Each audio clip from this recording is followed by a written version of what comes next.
Again, good evening everyone. Annyeonghaseyo and welcome to my class. And this is Animal Science, still Animal Science, and we are in slaughtering and processing of farm animals. Last night, nagkaroon ng something technical problem sa ating recording. So now let's begin again. Let's begin ulit yung ating, let's start all over again yung ating slaughtering and process of farm animals. Then let's start with the meat. Okay? Again, there are definition of terms in meat na kailangan nyo malaman. When it comes to meat, pag sinabing meat, the carcass or carcass parts coming from the animals sufficiently mature and healthy. Again, hindi siya matawag na meat kung hindi siya matured. Okay? Hindi din po siya matawag na good meat pag hindi siya healthy. So there is a specific age, no? There's a appropriate age para mag-slaughter, no? Mag-slaughter ng animals, no? To produce a meat or or a carcass meat. Okay? So now we have a term sa mga meat naman. So for cattle that is more than 1 year old, no more than 1 year old, 1 year old, no, ang tawag doon ay beef. Okay? Ang tawag ay beef. Pag ang meat naman from the cattle that is less than 1 year old, hindi pa tayo umabot ng 1 year old, and that is veal. Okay?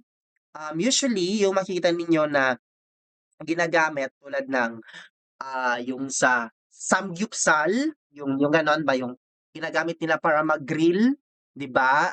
Some of them pina-fry gano'n. Tapos manipis talaga yung meat, okay? So some of that are veal. Other than that, we have also yung sa Jollibee, yung sa grilled meat ng Jollibee sa spaghetti, veal po 'yun, 'no? Kasi nga, hindi na siya usually inaabot ng 1 year old, sine-slaughter na 'yun ng may-ari. Oo. Bakit ko nalaman 'yan because, I handled before a case ng Jollibee, 'yun, and then, 'yun, ang problema nila is between the client about about the meat, no, about the meat of the beef, I mean, the meat of the cattle, sorry, and, the owner of the branch. So 'yun, medyo nagkaroon sila ng ng problema doon. Okay, yun. So that's veal, okay? And then we have also carab. Aside from that also guys, yung pansinin niyo yung mga meat na binebenta sa burger, yung ginagawang patty, yun. Some of that are beef, some of that are veal. Okay? So, maano niyo yan, ma-feel niyo lang pag kinakain niyo yung meat, matigas siya and then medyo pag malasa siya talaga guys, that's a beef pag malasa. Ang veal po kasi hindi siya masyadong malasa and then pag kinagat mo madali lang siyang mag-grind. Yun. Kasi nga dahil hindi kasi bata pa, young pa yung mga tissues and muscles dun. And then we have the Cara beef, which is another term meat for carabaos that is more than 1 year old. Cara beef ang tawag. Okay, and then we have chevon. Chevon naman is a meat from goats. Yung, again, ginagawang yung mga papaitan, kaldereta, yun. We have also pork, meat from swine. Okay? Pork is a meat from swine. And then we have the mutton is a meat from sheep. Okay? And then we have also the lamb, which is meat from lambs. Alam niyo ba ang different ng sheep at lambs? Okay? So, we will discuss that soon. Okay? Anong difference ng sheep and lambs. And then we have the venison, which is meat from deers. Okay? So, these are the things or the definition of terms that you need to know kasi lumalabas ito sa board exam. 100% may lalabas yung isa dito. Kasi this is a basic one. And then we have also here hot meat. Hot meat is a meat coming from illegal sources. In what way nagiging illegal? First and foremost, if wala sa proper rigor mortem or proper post-mortem yung tinatawag na slaughtering processes.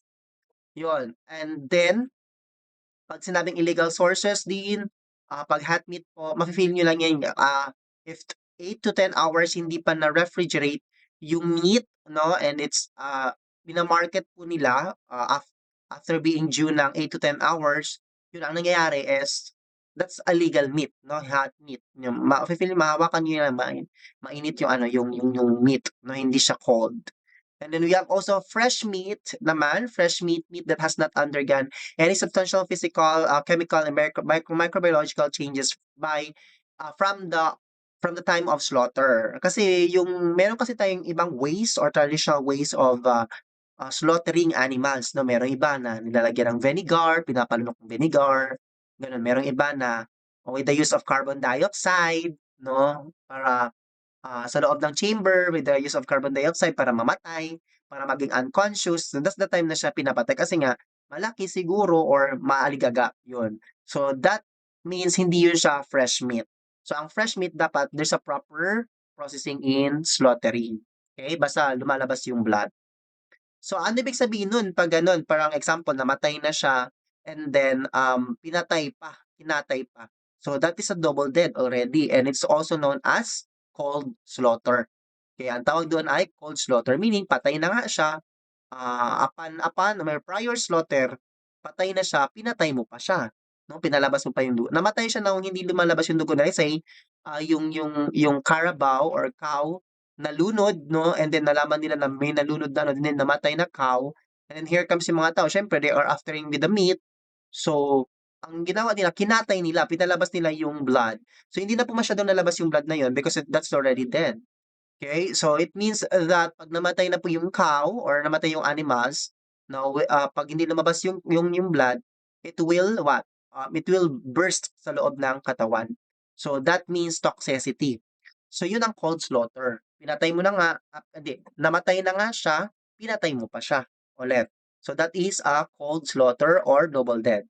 So we have meat byproducts. So again, yung meat byproducts na ginagawa natin, mga tocino, longganisa, ham, yun. That's a meat byproducts.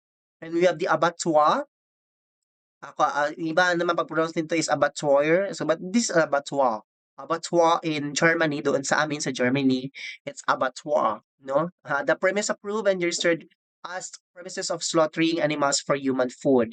Ito yung mga slaughterhouse that has a registered number from the municipality or the city na pwede silang mag-slaughter ng animals. Okay, and then actually lagi pong madalas pong ah, inspect yung mga meat inspector. Okay, so ano din po ang tawag doon sa mga slaughtering house na hindi registered, sila po ay tinatawag na mga hot meat or mga illegal slaughter. Okay, hot meat or mga illegal. And we have the fabrication. So, fabrication process of cutting carcass into standard wholesale and retail cuts. Ito yung pinakapaborito ko na part ng meat. This is also the my forte, yung fabrication kasi mahilig ako mag-chop ng chop, 'no. So yun, actually di-discuss din natin yung mga, part of chop ikat 'di ba, parts of fabrication para alam ninyo kung saan siya ika-cut, ano yung simula, and then ano yung panghuli. Yun, so that is what we call fabrication. Okay, so laging lumalabas ito sa exam. Again, cutting of carcass po yan siya into standard, wholesale, and retail cuts. So depende po yan 'pag may bumili ng buo, may bumili ng 'di ba meron man yan Adidas lang, meron, chicken wings lang, breast, yun. And then we have the flaying, act of removing hide from animals. Yung, example we have yung ginagawaan natin na balbakwa ng, beef 'no, ang ginagawa po natin then yung sa baka right, tinatanggalan natin ng balat 'no. Ang ibig sabihin po nun is, flaying or removing of hide. So that balat hindi lang siya actually balat alone, it has a adipose tissue or fats. Okay, it has adipose tissue or fats that is used 'no for yun, gawaan ng balbakwa. Usually sa mga Muslims yan mahilig sila masarap po talaga yung balbakwa lalo na 'pag maanghang. Yun, that's flaying guys, lumalabas yan sa exam. And we have the corned meat. Pag sinabing corned meat, like mga carne norte, they are preserving the meat na inside the can with nitrite, sugar dextrose, syrup, honey. Nilalagyan nila without the use of spices para mag-preserve siya ng matagal. Yun, kinu-curd nila, sinusok nila sa mga ah, yan, nitrite, sugar dextrose. Lumalabas din sa board exam. Tinatanong kung ano yung dapat para po siyang food tech din ang question pagdating dito. Tinatanong kung ano yung mga nilalagay para mag-preserve ang isang meat, yon.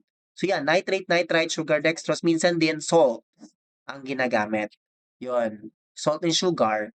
And then we have also curing. Pag curing naman, the addition of salt with or without nitrate, and sugar for the purpose of letting shelf life and enhancing the development of odor, color, and flavor. Kung may corned beef po tayo, meron din po tayong tinatawag na curing, which is a traditional way na ginagawa talaga ng mga Filipino sa naunang panahon. 'No, they are using salt 'no, kasi, salt yung ginagawa nila na para mag-preserve 'no. But ang pinakamatanda na talaga 'no, pinaka-old tradition talaga is yung smoking 'no, yun ang sabi na smoking. Pero sa ibang book, it was drying, okay. So, actually guys meron yan sa isa din yan sa mga final coaching ninyo. So, di-discuss ni sir yung pinagkaiba ng smoking, sa drying, and then sa curing. Okay, para maano ninyo, para maintindihan ninyo guys kung bakit yung sagot doon ay dapat dapat ano, dapat smoking and bakit yung isang sagot doon dapat is drying. Kasi meron po sila iba-ibang terms. Okay, so yun, i-discuss ko lang yan sa inyo pagdating natin sa final coaching. Kasi question po yan and then irrationally ni sir. Okay? So next we have quick freezing. Again, pag sabing quick freezing, ito yung mga type ng meat na ibebenta agad. Tulad ng mga carcass chicken meat, yon. So quick freezing products such that the deepest portion hardens in 30 minutes. Kasi nga, for panandalian naman siya, for shortened life lang naman na meat. So we have also deep freezing, freezing products at temperature at 20 Fahrenheit or lower. Bakit deep freezing? Example, we have this beef na which is marami po kasi siyang, it's really rich in fats, right? So, dalawa kasi klase niyan, eh. So, yung rigor mortis po kasi, yung rigor mortis na nagde-develop doon sa meat mismo, na nanggaling sa bone din po yun siya, ang nangyayari kaya po nagiging ano yung meat, yung beef ba? Ano tawag dun, yung ano ba yung tawag? Yung may mga puti-puti na nagalutaw? May term talaga yun siya. Ano sa Tagalog ba yun? Ah, sa Bisaya, that is ano tawag dun, ayun nga yung kinakain nila kasi 'pag kumain sila nun, 'pag nakain nila yun or nasigop nila, parang nawawalan agad sila ng gana because of the oil yung cholesterol content nun, yun. Ano tawag nun nga sa beef, yung ano, iniiwasan din ng iba, dapat daw hindi ano, masebo, tama. Very good, hindi masebo. Yun, kasi 'pag masebo po siya, ibig sabihin fatty, gano'n. So, ibig sabihin ang rigor mortis po or ang proper slaughtering at saka ang proper freezing point ng meat is hindi na-reach. Kaya nga deep freezing yung meat because of that sebo, okey? Kasi 'pag nag-deep freezing po siya and then 'di ba lalamig yung sebo. 'Pag nalamig yung sebo magde-dry yun sa deep freezing. So yun 'pag after nun ano na, wag mo na hintayin na mag-dry ulit kasi nga mawawala yung sebo na yun, magiging oil na yun siya ulit. So ang nangyayari is 'pag nag-deep freeze na siya, so yung sebo na yun is magtitigas. So 'pag magtigas yun siya, that's the time na lilinisan nila. Yun, kukunin nila yun. So, that's what we call deep freezing. And then we have the green hams naman and smoke cured hams kasi we have hams na smoke, which is ang sarap din yun guys na ginalagyan ng wine, ina-inject ng wine, right? So we have also green hams, yung mga unsmoked cured hams. And then we have also hot bone meat, new meat debone before the development of rigor mortis. Ano ibig sabihin po niyan? Yung alam niyo ibig sabihin ng ano, boneless, 'yon. Hindi lang po 'yan sa bangus, tilapia, meron din po 'yan sa ano, sa animals na yung boneless. So dine-debone 'yun, tinatanggal ng bone bago mag-develop yung rigor mortis. Bakit? Kasi 'pag nagkataon na nag-develop na yung rigor mortis guys na hindi mo siya na-debone, mahihirapan kang magpalambot ng ano, ng meat. Okay, mahirapan kang magpalambot ng meat kasi didikit si rigor mortis doon sa bone na yon. Okay? So that could be all for the meat terms. And now let's proceed to the milk. So there's a definition in the milk also that you need to know.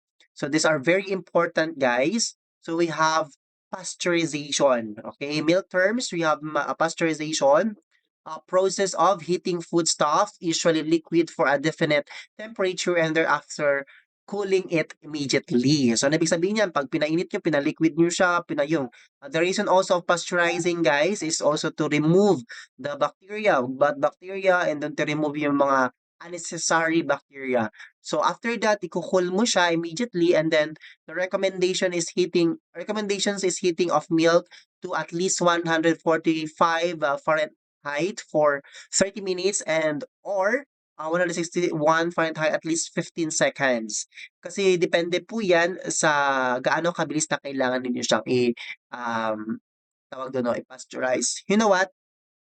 'Pag sumobra po kasi ng oras 'yan, ibig sabihin po yung Lactobacillus bacillus is nawawala 'no, 'pag napa-pasteurize tayo ng sumobra, example, let's say 161 Fahrenheit and then ginawa natin 1 minute yung, pasteurize, ang mangyayari po doon, mamamatay po yung mga Lactobacillus bacillus, which is yung pinakaimportante na i-take natin sa katawan natin. Those are good bacteria na kailangan ng bones and muscles natin.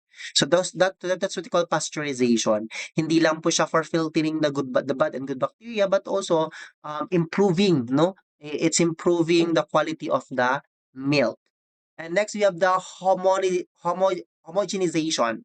Homogenization of fat globules are subjected to mechanical treatments which breaks them down into smaller globules uniformly dispersed in the milk. So, ito yung nakikita niyo sa milk 'pag sinabing homogenization, yung meron bang bilog-bilog sa milk, right?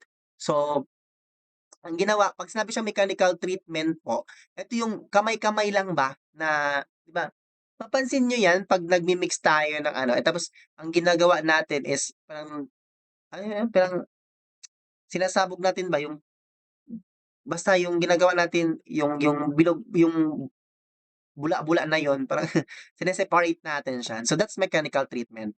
So which breaks them into smaller globules. So from fat globules, parang malaki-laki siyang bula-bula gano'n, fat po yun ha, fats yun. So 'pag i-mix mo siya and then yun ang ginagawa natin is yung parang dinidikit natin siya sa ano, which example you have spoon and then dinidikit natin dun sa baso, 'di ba? Para ano, para mapudpod, right? Yun. So that's makes a smaller globules and then naging uniform na po yung dispersion ng milk. Okay, so merong ganyang milk talaga. So ang tawag doon ay homogenization. Ano yung dapat tandaan niyo sa homogenization? Yung word na fat globules. Ibig sabihin, malalaking fats or malalaking bula-bula doon sa milk. And then we have also certified milk. No, certified milk is a fresh milk of high purity to be delivered to the customer within 36 hours. The number of bacteria is 10,000 or less per ml. Ano ibig sabihin nito? Ito yung mga fresh milk na nakukuha natin from the cows, goat, no? Kasi nga, ito yung mga milk na hindi dapat naabutan ng mga 36 hours or 2 days, no? 24, 24, 48, yeah. Hindi siya naabutan ng 2 days para, no, deliver na siya and then hindi po siya pwedeng i-refrigerate. Dapat po siya ma-consume agad siya, no? Kaya nga meron iba ano sila, mag-harvest sila ng milk, no, in the morning and then mga around 8 or 10 yun, dine-deliver na yan nila sa mga bahay-bahay. So certified milk po yun. Ibig sabihin directly hindi mo na kailangan i-pasteurize. Next, we have pasteurized milk naman. Pasteurized milk, so milk heated to apparent temperature of not lower than 145 Fahrenheit for a period or not less than 30 minutes. The same pa rin siya definition ng pasteurization. Again, yung pasteurized milk, yung inihit mo yung milk, no? Kasi finifilter mo yung mga bad and good bacteria. So you have also homogenized milk, okay? Homogenized milk that contains finer globules of butterfat than those present in fresh milk. It is prepared by passing fresh milk through small openings by pressure. So ano ibig sabihin ng homogenize, no? Pag sinabi mong homogenize, ito yung mga milk na yun na nga, kanina as what I have said here sa homogenization, yung flat globules 'no, yun na nga ginagawa mo siya, fina-fine mo siya, the same din ito sa homogenized milk ano, finer na nga lang siya, direct na siya, smaller na siya. So ang nangyayari ngayon, eto din po yung ginagamit ng butter 'no, sometimes ginagamit for gawa ng butter yung homogenized milk. So it is prepared by passing fresh milk 'no, through small openings by pressure. So, homogenized. Meron po 'yan, may napanood din ako na isang, production 'no, na ginagawa nila itong homogenized milk.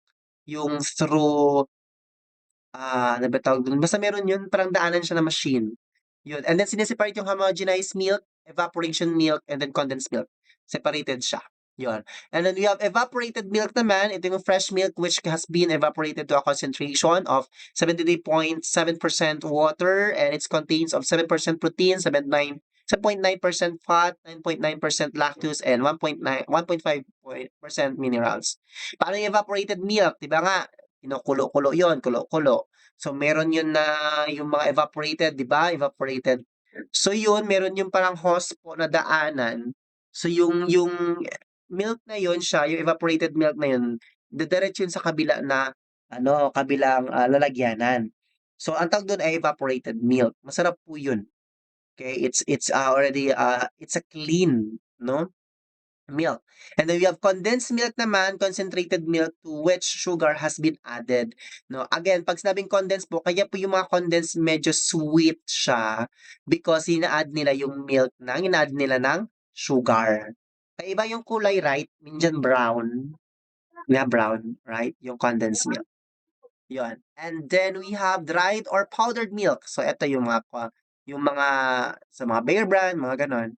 So we have dried or powdered milk, dried milk obtained by evaporating the moisture from the solids.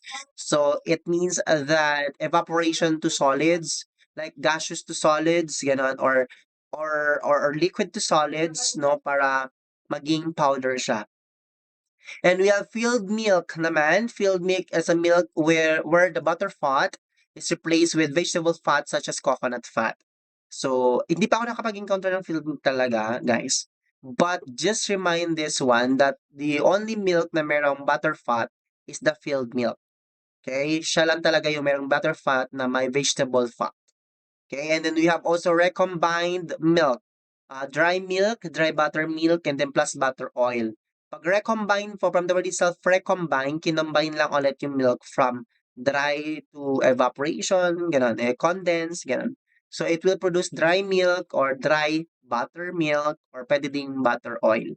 Yun. And then we have also reconstituted milk. Milk powder plus water. Pag reconstituted po, it has something to do with the mixture of powder or dried milk with a water. Yon. Reconstituted, example, yung Bear Brand. Yun. So, yung gatas na yun, di ba, nilalagay mo ng water, reconstituted milk na yun. Pero pag hindi powder lang siya alone, that is dried or powdered milk. Okay? Yun ibig sabihin yan. Okay, next is we have so that's gonna be all for the meat and milk. So now let's proceed to the egg. Okay, so I want you to familiarize the parts of the egg. So you have the shell, the thin album. Imagine nyo na lang kumakain kayo ng balot. Okay, kumakain kayo ng balot. We have the shell, the thin album, the chalaza here. Ito yung white. Actually, nakita ko to lagi. Every time nag-open ako ng egg. Yun, makikita ko talaga yung chalaza na yan. And then we have the thick albumin, yung white egg, yun. And then we have the germinal Ds or blastodes. Ito, pag blastodes po, ibig sabihin, fertilized na po yan. And then we have vitelline. We have the yolk membrane or also known as vitelline. And then we have the yolk. Yolk membrane, iba po yung yolk membrane sa yolk, ha? Yung yolk membrane po para siyang gate or parang shield siya doon sa yolk para hindi mag-burst or magsumabog yung yolk. And then we have the chalaza, and we have the inner shell membrane and the outer shell membrane. So how many membrane does the egg have? Meron siyang, does the egg has? Meron siyang dalawa. We have inner shell membrane and the outer shell membrane. And then meron din po siyang air cell. Di ba pansin ninyo, actually po, pag kumakain ako ng balot, yung puwit, ito kasi tinatawag natin na ulo. Ito yung ulo daw, and then ito yung puwit. So dito ako nag-ano talaga nag-open. Ito yung lagi kong binabasag lagi una, yung air cell. Okay, yung air cell. Kasi nga, dyan talaga ako naglalagay ng vinegar, yun, or suka ba. Ay, gusto ko na tuloy magbalot. Yun guys, so that is yun I'm craving. Buntis ata ako. Tommy! Yan. So that is, yun, that's the part of the egg ha that you need to familiarize, guys. Okay? So let's now proceed to the shell. Shell is the outermost layer of the egg, contains tiny pores for gas exchange. Ito yung tanong nila, Sir, meron din po bang pores ang egg? Yes, meron siyang pores. Absolutely yes. Meron po siyang tiny pores kasi po pag wala po siyang pores, hindi siya agad-agad mababasag, right? And at the same time, pag wala siyang pores, ibig sabihin para siyang bato. Para siyang bato pag walang pores. And then paano makakapasok yung mga ibang nutrients and then gano'n yung gas exchange tulad ng carbohydrates and carbon dioxide and oxygen kung walang tiny pores? Siguro by the process called diffusion and osmosis, no, with the active transport and the passive transport, pumapasok itong gas exchange, right? sa pores ng shell. So we have the shell membrane composed of two layers nga. We have the inner and the outer that provide protective barrier against the bacterial penetration. Kaya meron tayong outer and meron tayong inner. And then we have the air cell naman is formed by the two membranes cause the contraction of the contents during cooling after laying. So the purpose of that air cell, no, again, meron pa ring respiration na nangyayari sa egg, right? Kasi after being laying, after na lay siya ng chicken, syempre magkukuling yon. So saan dumadaan? Sa air cell yon. So ibig sabihin sa air cell, maraming mga fine pores, yun, para mag-respirate, lumabas yung init, yung lamig na napapasok, lalabas ang lamig, papasok ang init, yun. So we have also the albumin. Albumin naman is a major source of egg protein and vitamin B2. So, actually sabi pa nila, yung ano daw, ano, bawal bawal daw 'pag may ano, chickenpox, bawal ka kumain ng white egg. Yellow egg lang ata yung kakainin mo. Yun ang pagkakaalam ko. Yun, albumin yun. Okay? And then we have germinal disc or blastodisc. It is where the nucleus of the egg is housed and it is where the sperm enters. Yun na guys, yung fertile. Pag sabing blastocyst, para pong kasama ni zygote. Yan. Yan. Blastodisc or blastocyst, isa po din siya. Na-fertilize na po yan na egg. Yan. Andun si spermatozoa, yung nangyayari yung mitosis and meiosis. Yan. And then we have the chalazae, a twisted cord-like strand of egg, white, that anchor o yolk in the center of the egg. Prominent chalazae indicates freshness. Yun. What if, sir, ganito, nagluto ka ng egg, nagboil ka ng egg, and then, patayo yung pag-ano mo, patayo yung ah, hindi pala patayo. Nagluto ka ng egg, tapos 'pag nag-boil ka ng egg, 'pag open mo sa egg ngayon, ang nangyari luto siya, pero hindi siya bilog yung egg yolk, sabog siya. So, it means that hindi siya fresh yung egg. Possible na puwede siyang maging, ah, bugok. Bugok ang term namin niyan. Na-fertile po siya, however, nagkaroon ng problem during the reproduction. Possible po yun, okey? So, hindi na fresh 'pag gano'n ang egg. Okay? 'Pag yung kalat yung egg yolk. And next, we have the yolk membrane, also known as vitelline membrane that holds the yolk. Okay? The yolk. The yolk, di ba yung the yolk masarap yan? The yolk, ginamos, bagon. Hala, masarap na naman yun. Lalo na pag may saging, masarap yung dayok. No? Dayok. Alam niyo yung dayok, guys? Yung laman ng isda. Mm. Ano yun, pini-ferment yun. Masarap yun. Yes, with suka. Tapos may sili. Hala, masarap. Lalo na 'pag may ano, may saging. Na ano, cardaba or saba. Yun, masarap yun. And then we have yolk naman is the yellow portion of the egg, which is the major source of egg vitamins, minerals, and fats. Color may vary due to the feed tissue, but should not indicate any change in nutri value. Pansin ninyo, every time na 'pag nagluluto kayo ng egg, mapapansin niyo talaga 'yan, meron light yellow, may orange na kulay, may dark yellow. Pansin ninyo 'yan? So, 'pag 'yun po, as agriculturist siyempre 'no, charot. Again, kahit ano po yung kulay niyan, it will not hindi po nagche-change yung nutritive value. Ibig sabihin po, malaki pa rin yung protein na nakukuha coming from it. Okay? So example, 'pag pinakain mo po ng corn or white corn, yung ano, yung or, native corn, yung chicken, ang lalabas po dun sa kulay ng yolk niya is light color, okay, light color. Meron kasi sa mga commercial feeds kadalasan nakalagay, nami-mix sa feed additives 'yan, yung white corn, gano'n. So, yun kaya minsan ang kulay ng yolk ay yellow, light yellow, gano'n. So, 'pag pinakain niyo din po sila ng mga like sweet corn, yellow corn, so ang nangyayari po ngayon doon sa egg is a pure yellow, right? It's a pure yellow. Now 'pag pinakain niyo sila ng sorghum, you know what sorghum, yung kulay orange? Yun. 'Pag pinakain niyo sila ng sorghum, guys, ang nagiging kulay ng egg yolk po nila ay orange, 'yun. Tulad ng mga native chicken, yung kadalasan po ng mga yung egg yolk nila ay sorghum. Ay, no, color orange. Pansin niyo 'yan. Ako ano ko talaga, eh, mapansin ako, eh, kasi dati when I was having my OJT, internship namin, gumagawa kasi kami ng, bread omelette. Omelette ba. Tapos siyempre by tray yung ano namin, yung gawaan ng ano, ng omelette. So yung by tray din yung, order namin galing sa baba or galing sa poultry, sa miler. So yun guys, minsan may nakaka-encounter akong yellow, light yellow, dark yellow, and then orange color. Yun, may na-experience ako na ganyan. So ayun guys, pero po hindi po nagcha-change yung nutritive value nun ha, hindi siya nagcha-change yung nutritive value.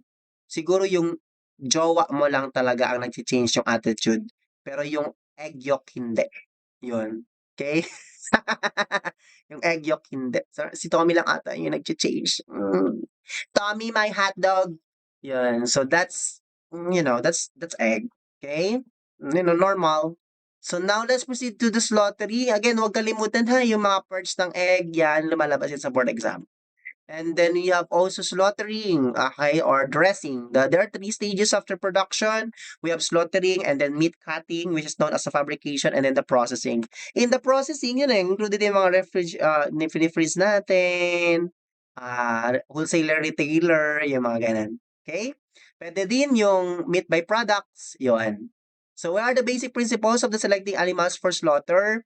So we have selection of animals for slaughter. Again, you are going to select. Ito lumalabas ito sa board exam. That's why you listen carefully. Listen carefully because we only have 14 minutes left. So you listen carefully lumalabas sa board exam, ha? Selection of animals for slaughter. First and foremost, health consideration. Okay, dapat health consideration ang lagi niyong tinatandaan. Only substantially healthy animals must be slaughtered regardless of the purpose or for which the meat will be used. No, it's either kung saan man siya gagamitin yung meat as long as this animal is healthy and good for slaughter, 'no? Paano malaman na healthy siya? Free from disease, meaning wala siyang sipon, wala siyang ubo, hindi sinok yung chicken, ano pa, makikita niyo siya na healthy, walang walang problema sa pangangatawan niya, so that is healthy, 'no? Again, purpose of slaughter, what's the purpose of slaughter? For commercial or own consumption or home consumption. 'No, yung purpose ng slaughtering. Wala naman tayo siguro slaughtering for illegal use or for drugs use, wala naman siguro gano'n. So, selection of animals for slaughter, again, meat produced should possess the characteristic necessary for the product or recipe to be made. So again, um, in slaughtering a meat 'no, alam naman natin na may iba-iba talaga tayong type, right? If ako din magluluto ako ayoko ng matanda, siyempre tinatanong ko every time I go to ano po, sa mga meat shop or sa mga butchery, um, ang tinatanong ko talaga ilang taon or ilang ilang months yung ano, ilang months po yung pork ninyo? Tinatanong ko yan siya.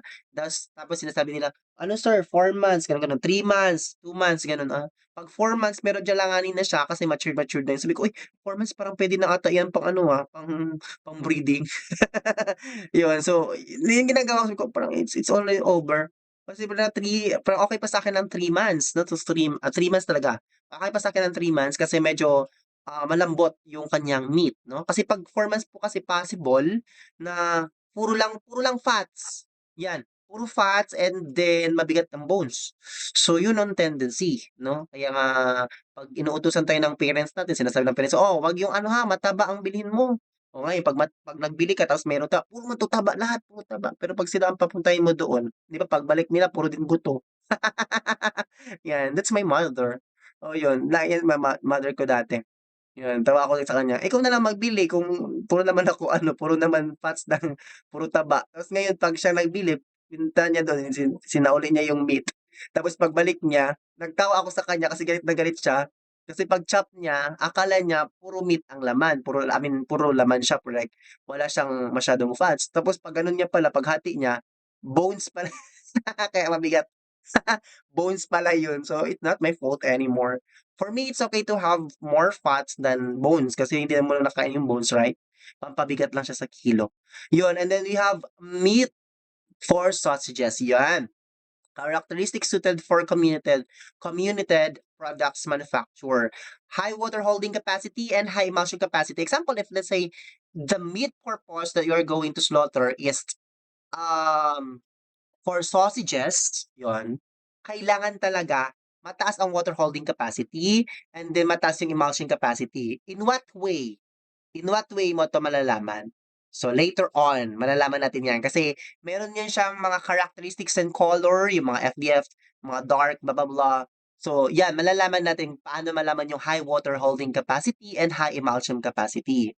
So, bakit kailangan ng high water holding capacity and high emulsion capacity? Kasi sa sausages kasi nagfe-ferment tayo and we are preserving the quality of the meat. Siyempre lalagyan natin ng nitrite, 'di ba? Lagyan natin ng sugar or whatever para ma-preserve siya, para malasa talaga siya, guys. So, kailangan ng water holding capacity. So, it will take longer. Na, gano'n. Gano'n siya katindi. Pag ako, nilab ako ni Tommy, yun, dapat si Tommy high water holding capacity. Yun. Yun. And then next, you have condition. Condition naman is a physical or physiological status of the animals. So, yung pinakaimportante talaga sa lahat, guys, yung condition ng inyong animals. Kasi nga, let's say, meron kasing ganito eh, mali talaga yung tao kasi minsan. Alam nyo guys, nagkaroon na naman ng ASF break dito sa amin, sa Sanggali, sa Manga City. And then, nalaman nila sa baba, dito sa party din dito sa may ano, sa may seashore party, guys. Meron kasi mga ano ba, nag-aano ng ano ng mga piggery, hindi siya baboy lang siya like ano lang siya mga dalawa, tatlo, ano gano'n lang ba. For home consumption, mga birthday lang, minsan binebenta din nila. 'Yun. Ang nangyari guys is tinamaan ng ASF. So ngayon, namatay yung mga baboy. So yung mga ano, yung mga iba na nag-ano nagbubuhay ng ano, ng maraming baboy sa bukid, kinatay nila lahat guys, even yung mga may lagnat. Yung may lagnat na. Sabi nila habang hindi pa daw patay, katayin na para ibenta para hindi daw lugi. Kahit bata pa pinatay na nila ginawang lechon de leche. Yun, so ang nangyari, so again, it depends on the condition. Again, 'pag malaman din ninyo 'yan, later on malaman ninyo, nasa slides naman natin 'yan, 'pag ano mangyari 'pag hindi good condition yung animals? Ano mangyari sa meat? Yun, 'di ba? Paano kung good condition ang animals, ano mangyari sa meat? What is the color of the meat? Gano'n. Yun ang inyong, malalaman. Okay? Kasi lumalabas yan sa board exam. Ito yung lagi na tandaan ninyo, okay? Another is you have the sex consideration. Yun, ang sex consideration ang pinakaimportante din sa lahat. Okay? So we have the boar taint. Ano yung boar taint? Becomes apparent at 7 months old. Yung boar, yung lalaki, right? Boar taint becomes apparent at 7 months old. Ito yung langsa ba? Yung langsa. Okay, so nagiging apparent siya, ibig sabihin lumalabas yung langsa ng boar every 7 months old. Castrated male tend to deposit more fat due to hormone testosterone. Pag castrated male, ito yung mga kinakastrate natin, kinakuha natin lang part, no? And then steers, castrated male, steers yung mga horse, ano ba yun, siya, mga ano, cattle, yan. Steers, castrated male tend to have more marbling, more subcutaneous fat. Yun, madaming fat. Yung mga castrated male. Bull carcasses contain 8% more muscle and 38% less fat than steer carcasses. Yung mga bull carcasses, no? And you have boneless bull naman, carcass contain 58% crude fat and 23% more crude protein than steer carcasses. So carcass. So that is kaya kinakastrate natin guys. No? Kinakastrate natin yung mga ah boar, yung mga lalaki. Okay? 'Di ba sa swine, ang ginagawa natin is pag hindi siya umabot ng 1 week, kinakastrate na naman siya eh. 5 to 7 days, kinakastrate na nila. Or 1 week, yun, ano, kakilala ko hindi siya umaabot ng 1 week, naka-sleep niya na. Yun, basta na-injectan niya na ng iron vaccine ba yun, tawag dun? Basta yun. iron blah, blah, blah na ine-inject sa ano, sa piglet, yun. After nun, kasi ano yun, 0 to 3 days naman yun yung coverage nun. After nun guys, hindi na umabot ng 1 week kinakastreak niya na yun. Yun, kinakastreak. Sabi niya kasi, para daw 'pag i-fattening na sila, 'pag slaughter na sila, hindi siya fatty. Tsaka hindi makapal yung fats niya and then less feeds din po yun. Yun yung palang term para dun, less feeds, okay. Less feeds and then less yung fatty niya, yun, okay. Yun, so ito yung mga dahilan kung bakit na ano, kina-castrate. And then, yun, lumalabas kasi talaga yung bore-taint or yung pagkaano ng ano, yung langsa talaga ng boar 'pag 7 months old, okey? Malangsa talaga yan guys, kahit ilang beses mo pa yan anuhin, lutuin, yun. Okay, so that could be all for tonight. So tomorrow, sorry. Okay, we'll continue about the basic principles of selecting animals for slaughtering tomorrow. Okay, let's continue this tomorrow because we only have 5 minutes left. So tomorrow na naman ito guys para hindi kayo masyadong ma-over ano, fatigue, charot. Hindi kayo ma-over talaga. Para hinahinay lang din. Kalma-kalma lang, chill-chill lang. So, matatapos din tayo dito. Okay? So, yan lang muna ngayon. And then tomorrow we'll have our, continuation natin ito. Kasi very important ito. Makinig kayo mabuti kay sir. Kasi ito lumalabas talaga ito sa, no joking, 100% lumalabas ito in situational way. In situational pa naman yung tanong na ganito. So, dapat alam mo talaga to as agriculturist. What if pala, maging meat inspector kayo, nag-apply kayo ng meat inspector 1 or meat inspector 2, livestock inspector, you know these things already. Yan. You know these things already kasi hindi kayo inosente or ignorante. Okay? Yes, kaya nyo yan, fighting. As long as kasama natin ang Diyos, kasama nyo si Sir, laban lang. Okay? Kasama natin ang Diyos. Di ako matatakot. Yan. So, again, by the way, remind ko pa, si Ma'am Hazel, hindi pa ba siya nag-take ng postes, Ma'am Haze? Hindi ka nag-take ng postes sa animal science, animal breeding and genetics, if I'm not mistaken, ma'am? And then, nutrition. Oo, hindi ako when ka mag-take ng nutrition, are you done with the other videos or you are still listening to other recordings? Can you, open your microphone? Still listening? Okay, very good. So, is it okay for you to have your posted sa animal science, sa nutrition, breeding, and genetics after na ng animal science natin? Before we proceed to economics, is that good for you? Kasi naghahabol kasi sa mga recordings eh. Okay, that's good, very good. Kasi nabansan ko, bakit si Ma'am Hazel wala pa naman nag-ano? Okay lang, it's okay kasi para malaman ko din, ma'am. Okay, thank you very much kasi ano ko din na medyo na ano ako nag-worry ako. Char, nag-worry. Kasi marami kayong naghahabol. It's not just you, ma'am, si Hazel, si Kimba, si Tommy, but I have still communication with them. So sabi ko parang wala naman si Ma'am my God, what happened to Ma'am Hazel? Yes, I'm still worrying guys because you are in my alma mater. We are in one university. Yun. Thank you very much ha. And then again, I will expect Ma'am Hazel at the end of our answer, you will have your posters, okay? Kasi kailangan ko yun for your assessment in animal science. Okay, thank you very much everyone. Not just only si Ma'am Hazel, yung iba din na hindi ka pa nakapag-take, please take your posters, your mock test. A link is already been provided. Just tell me if you need the access of it. And then again, continue review guys. Malapit na po ang board exam and I hope na you are ready for your filings and requirements ninyo guys. Mag-file na kayo. And then if you need my help, just one beep o ano lang, one chat away lang si sir. Just beep me up. And then, again, alam ko kinakabahan kayo kasi malapit ang exam and you are preparing this for the whole time for the whole of your life na 4 years ko 'tong pinag-aralan tapos ilang months din ako, ilang taon din ako nag-review.